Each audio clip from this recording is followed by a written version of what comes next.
Everyone, welcome back to my another mini blog. দিনটা সরস্বতী পুজোর বেশ 2-3 দিন আগেই ছিল।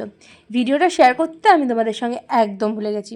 হঠাৎ করে সন্ধ্যে 6:30টার সময় আমরা প্ল্যান করি আমরা সৃষ্টিশ্রী মেলা যাব।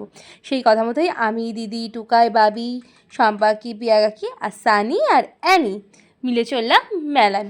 সবচেয়ে বেশি এক্সাইটেড সানি আর অ্যানিই ছিল মেলায় যাওয়ার জন্য, তাই ওদের নিয়ে চলে গেলাম আমরা মেলায়।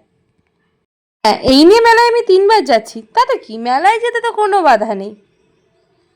যেহেতু সরস্বতী পুজোর 2-3 দিন আগে সব জায়গাতেই সরস্বতী ঠাকুর তৈরি হচ্ছিল, আমাদের পাড়াতেও যথারীতি এবার অনেক বড় সরস্বতী ঠাকুর তৈরি হচ্ছিল, আর রাস্তা দিয়েও অনেক সরস্বতী ঠাকুর দেওয়া ছিল। অ্যানি সেইগুলো দেখেই বক বক করছিল, আর ওর অনেক কথা সেগুলোও আমাদের সঙ্গে বলতে বলতে মেলায় চলে গেলাম আমরা। মেলায় গিয়ে যথারীতি পুরো মেলাটা এক চক্কর দিয়ে আমরা সেদিন মেনলি গেছিলাম খেতেই, আমাদের দেখে যেটা মনে হচ্ছিল। প্রথমে মেলাটাকে খুব সুন্দর করে ঘুরলাম, কিছু কিনিনি সেদিনও, আমি মেলা ঘুরতেই যাই, মেলায় কিছু কিনিনি সেদিনও। গেছিলাম খেতে, যেটা বললাম আগেই। প্রথমে খেয়েছিলাম চিকেন পপকর্ন, যেটা খেতে দারুণ ছিল। তারপর খেলাম প্যান ফ্রাইড মোমো, আর প্যান ফ্রাইড মোমো এতটাই গরম ছিল যে খেতে না খেতেই চলে এসেছিলো পাপড়ি চাট।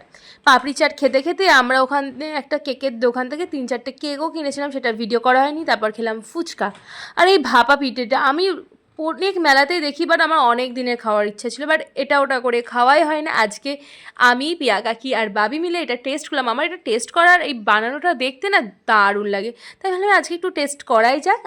এইটা পুরো প্রসেসটা আমি আর বাবি মিলে দাঁড়িয়ে দাঁড়িয়ে দেখছিলাম, কি সুন্দর করে বানাচ্ছে দেখো। হয়তো বাড়িতে বানালেও এতটা সুন্দর হয় না, ওরা ওদের নিখুঁত হাতে কী সুন্দর করে পিঠেটা তৈরি করছিল। এই পিঠে খেয়েই চলে গেলাম বাড়ি। তাহলে দেখা হবে পরের একটা মিনি ব্লগে। ততক্ষণ সকলে ভালো থেকো, সুস্থ থেকো, বাই বাই।